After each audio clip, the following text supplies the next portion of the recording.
All right, today we are going to talk about the theory of constraints. This is something that I think companies struggle with. They don't completely, totally understand what the theory of constraints is. And because of that, they're limited inside their business. Constraints are a part of every business that we're in. There's always a constraint someplace.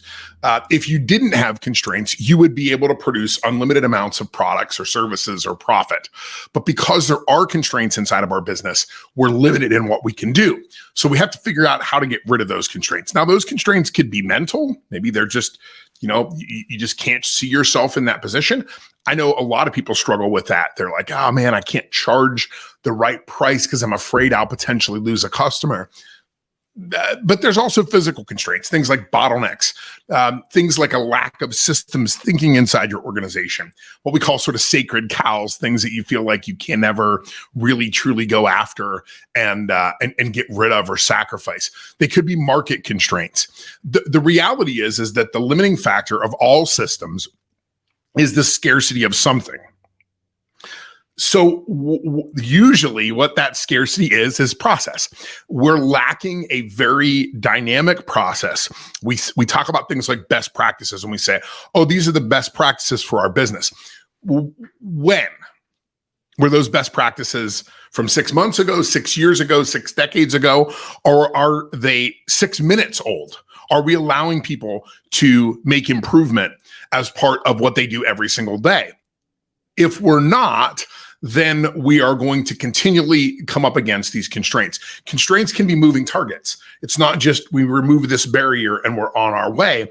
There's different things that happen and shift inside businesses, and we have to be very, very conscious of that. So when we're talking about limiting factors, when we're talking about how our systems are challenged in some way, we want to focus on the fatal few.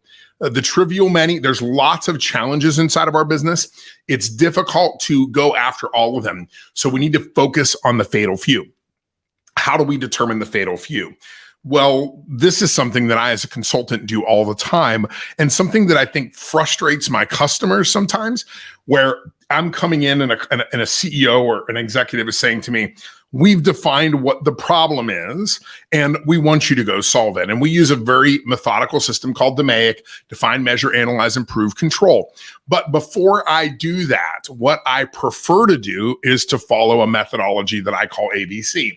What is ABC? Well, ABC is a triage method that doctors and nurses and emergency EMT technicians use when they are dealing with a patient. So imagine for a moment that you have broken your leg and you are wheeled into the emergency room and you're in excruciating pain because of a broken leg. What are the first steps that the emergency technicians will take? Well, if you've ever been in that situation, you know that they don't look at your leg. The first thing that they do is they listen to your heart. They listen to your breathing. They take your pulse. They're trying to make some other determinations. This is a method called ABC: airway, breathing, circulation. Anybody that's in emergency medicine knows that when a patient comes in with whatever symptoms that they say they have, we cannot begin to treat them until we know that they have a clear airway, that they're breathing effectively, and that their circulation is working properly. Why is that? Well, if you have a broken leg, but a restricted airway, the leg is irrelevant in the long term. We have to focus on the things that are potentially going to kill you in the next 15 seconds, 15 minutes, 15 hours. We have to focus on the things that make sure that you stay alive. We had this happen in a real world situation with a member of our family that we took into the emergency room because she had taken a fall and she was really, cut up, and we wanted them to get treated. And the doctors for the first 2 hours just completely ignored every complaint that we had about her leg and her knee and where she was hurting. And in the end, we found that that was because the real question that the doctors have is what caused her to fall and to struggle with, what caused her to fall and to have this episode in the first place. And when they did the research, guess what they found? She had had a heart attack. So, treating the knee is irrelevant if you die of a heart attack in a few minutes. So it's very, very important to think about ABC when you go into a business and ask yourself all of these questions. Is its airway clear? What does that mean? Well, to me, it means do they have enough cash available to continue to operate at the level that they are operating? I've walked into many businesses where somebody has said to me, hey, we need you to fix these processes and systems. And I start to ask questions about cash flow. And they say, yeah, unfortunately, we've only got 2 weeks worth of cash on hand, and we might not be able to make payroll next week. Well, wait a second. Why are we trying to fix a system or process when your problem is your inability to put cash in the bank? Maybe it's a profitability problem. Maybe it's a debt problem. We need to figure that thing out as well. I've also had companies that have called me in and said, hey, we really want to improve our processes. And I'll say, tell me how's sales? Well, sales are really, really rough right now. We're really, really struggling. Well, wait a second.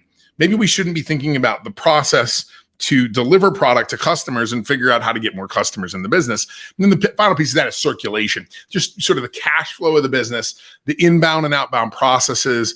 Are you shipping product on a regular basis? Are materials coming in? We all saw this a lot during COVID. Businesses that would we need to improve our process. And then you get in there and they're like, yeah, but our product is back ordered for the next 6 months and we don't even know what we're going to produce and how we're going to exist in that time. So we have to make sure we focus on the ABCs first. Then once we've done that, we've got to look at the systems and we have to fix the systems. There's 3 different aspects of systems that need to be fixed, but for most companies, number 1, it's the steps.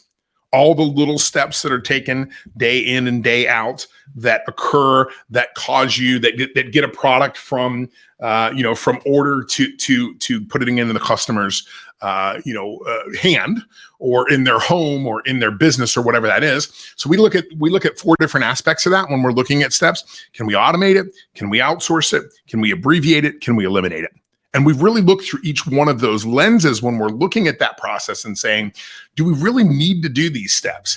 Is there a way to automate these things? Do we have somebody else do it because they can do it for less expense? We just had this out with a customer recently. One of their salespeople spends a ton of time looking up data online and entering it into their CRM system.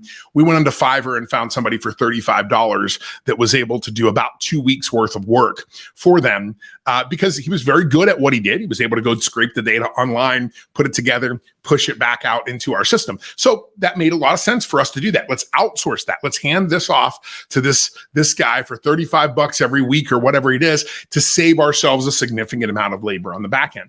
The other thing that we can do when we're trying to fix a system is we need to fix the inputs. We have to look at the materials that we're getting. We have to look at the code that we're writing. We have to try to reduce deviation and asymmetry inside that system. Let's try to get things normalized so that there's a standard. Let's eliminate as much customization as we possibly can and try to get things down into a little bit of a flow so that we can get into a flow state so we can push product through the system. And then finally is we need to fix the people. Now, fixing the people is not as easy as you might think. Many times in my business, the process fixer, we focus on steps and inputs, and we focus on steps and inputs because when I make changes to the steps and to the inputs, the people will automatically become better because they'll have less work to do, less frustration to do, less redundancy. The change management piece is a little bit different, and we have to bring in a whole different set of experts to do that. We can't just expect, like potty training, that we're going to fix something or put a new system into our business or roll out a new CRM and we can show people one time and they're just going to automatically do it. That's just ridiculous. Change inside business is very much like potty training for kids.